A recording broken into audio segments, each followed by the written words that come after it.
day. We created 6 million new jobs, more jobs in 1 year than any time before. The unemployment rate dropped to 3.9%. Turns out it was simply a natural rebound after the steepest job losses in 2020 because of the pandemic. And Dagen, probably the biggest issue in the jobs market right now is an incredibly tight labor force, where 4 million people dropped out of the workforce in November because they don't want to go back to work. They have gotten used to getting government checks. Joe Biden should stop bragging. This country is still 3.6 million jobs short of pre-pandemic employment. And when adjusting for inflation, 40-year high inflation, wages in this country fell 2.4% last year. So people are making less money because prices have skyrocketed, and it's not the supply chain that's the problem. He failed to take any ownership over government policies fueling inflation. So that was another lie.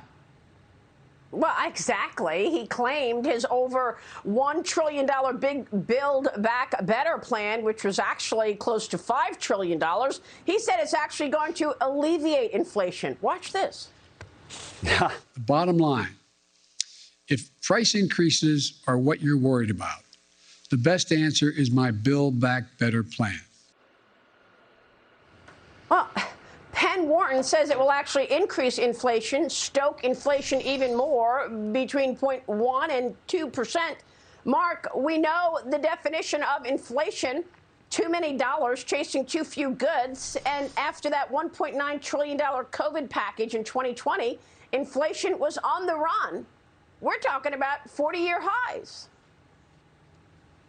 I have absolutely no idea how he could stand there and say that giving people more money, trillions and trillions of dollars of additional money, is going to help combat inflation. I mean, it's pretty obvious that his take on the whole situation is inflation's going to run rampant, but I'm going to give people more money to counteract it. He really has no solution for inflation at all. And he accepted zero responsibility on the inflation side of things, immediately pinning all the blame on the Fed. Yeah, absolutely right, President Biden. I mean, trillions of dollars in fiscal stimulus over the course of the last few years had zero impact on inflation. So, Maria, you're right. I mean, we all know that when you give people more money, when you print more money, there's way more dollars chasing fewer goods, and that leads to inflation. And it's going to continue until we actually stop giving people more money and the Fed has to raise rates.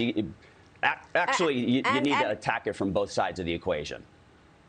It even goes beyond that, because in his first day in office, or second day in office, he canceled the XL pipeline, making America dependent on our adversaries like Russia, Iran, for oil. Biden's energy policy sent oil prices sky high. We're now back up to $87 a barrel, and Goldman Sachs thinks it's going to 105.